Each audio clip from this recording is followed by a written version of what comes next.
Assalamualaikum warahmatullahi wabarakatuh. Teman-temanku semuanya, apa kabar? Semoga semuanya dalam keadaan baik. Bagaimana sih kalau kita sebagai seorang muslim ketika mau memasuki rumah yang bukan rumah kita? Allah Subhanahu wa taala berfirman di dalam Quran surat An-Nur ayat 27, wahai orang-orang yang beriman, janganlah kamu memasuki rumah yang bukan rumahmu sebelum kamu meminta izin dan mengucapkan salam kepada penghuninya. Yang demikian itu adalah lebih baik bagimu agar kamu selalu ingat. Jadi teman-temanku semuanya, ini ditunjukkan kepada orang-orang yang beriman semuanya, sekalipun itu misalkan saudara kandung, ya, sekalipun itu kakak beradik yang masih satu nasab tapi masing-masing sudah mempunyai keluarga, itu harus izin. Kenapa?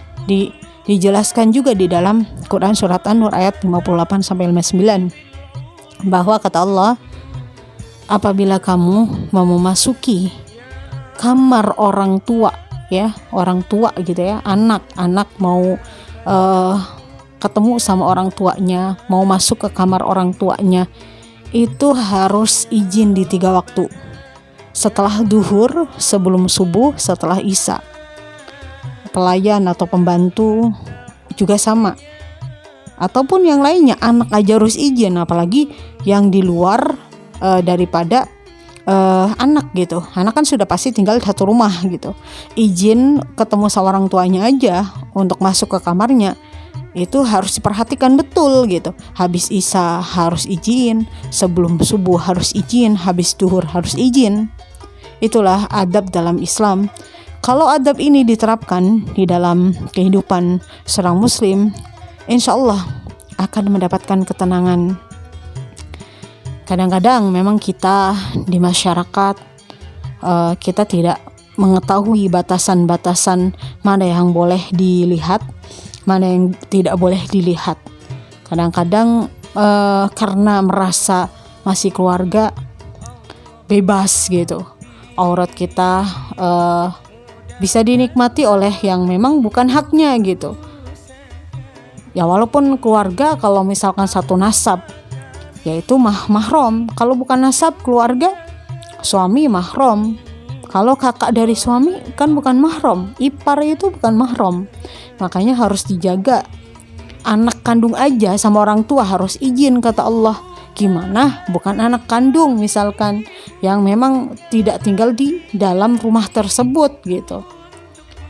Ya, jadi teman-temanku semuanya, ini sebenarnya mengajarkan kepada kita bahwa pentingnya etika, pentingnya adab seorang muslim kepada orang lain, kepada lawan lah gitu kan, sesama manusia atau sesama muslim, atau memang masih ranahnya keluarga. Itu kedepankan etika, ya, ada etikanya. Karena ketika etika diterapkan, hati kita semuanya akan merasa tenang, karena merasa kita ini dihargai, bahwa kita ini, oh ya, saya ini manusia gitu, saya ini bukan binatang gitu. Ya kalau binatang kan main selanang selonong boy gitu ya, istilahnya nggak izin juga ya nggak ada masalah kan, binatang gitu.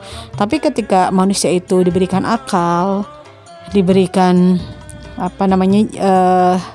kelebihan oleh Allah, ya akal gitu, ya tentunya kita juga harus mengedepankan adab gitu.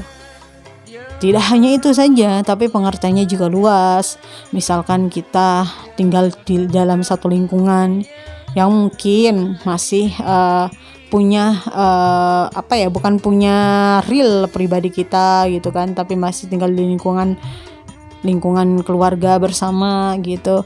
Terus kita menanam sesuatu ya yang memang dapat beli kita tanamannya gitu, kita tanam gitu di tempat itu.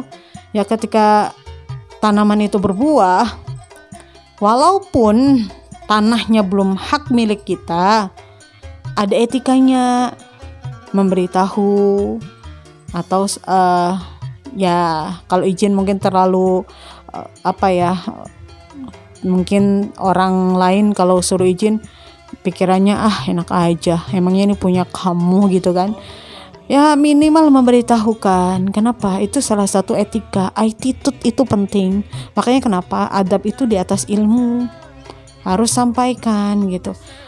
Kalau misalkan berbuah, sampaikan buahnya udah saya ambil ya. Atau misalkan kalau itu kan udah diambil, harusnya sebelum diambil bilang dulu, ini buahnya berbuah gitu, saya ambil ya gitu. Itu kan salah satu etika. Kita penting banget ya mengajarkan etika itu. Karena ya manusia itu memang harus saling menghargai. Ketika manusia itu sudah saling menghargai, sudah saling menjaga hati, mengedepankan adab daripada su'ul adab gitu ya, insya Allah akan tenang, aman gitu, nyaman. Jangan sampai kita selalu menuduh orang, kenapa itu nggak mau deket-deket sama kita. Ya pikir dong, kamunya memberikan kenyamanan nggak? Kamunya kalau soal adab ya mana mau orang deket dengan kamu kan gitu. Makanya penting banget gitu kan, adab itu kedepankan ya. Jangan sampai kita soal adab padahal kita berpendidikan tinggi tapi soal adab, jangan sampai seperti itu. Apapun itu, bukan hanya hal tanaman, dalam hal lainnya pun gitu. Ketika itu ranahnya bukan milik pribadi kita, masih bersama gitu, apapun itu harus dimusyawarahkan. Jangan sampai kita main memutuskan gitu. Kita memutuskan, kita langsung tidak minta pendapat kepada orang yang memang terlibat di dalamnya, tapi kita langsung melakukannya sendiri padahal bukan real punya pribadi gitu ya. Ya dalam hal tidak hanya itu, banyak lah gitu kan, tanaman yang mungkin sudah jelas kita yang beli tanamannya, kita tanemin gitu ya, berbuah, main ambil-ambil aja tanpa memberitahu. Itu kan etika. Saya pikir orang yang mengerti tidak akan bilang nggak boleh ya. Saya kan pasti boleh, silahkan gitu kan. Tapi etika itu penting lah. Kalau misalkan kita yang punya etika, terus yang dekat sama kitanya juga nggak punya etika, kan nggak nyambung juga. Ketika etika kita baik, ya etika partner kita juga harus baik gitu kan. Etika yang dekat dengan kita, lingkungan kita harus baik. Kalau misalkan kita mencoba untuk menjadi baik gitu, menerapkan apa yang diperintahkan oleh Allah gitu, adab-adabnya, tapi lingkungan kita tidak mendukung itu, ya nggak nyaman gitu. Makanya terapkanlah adab, kan adab itu di atas ilmu. Terima kasih. Wassalamualaikum warahmatullahi wabarakatuh.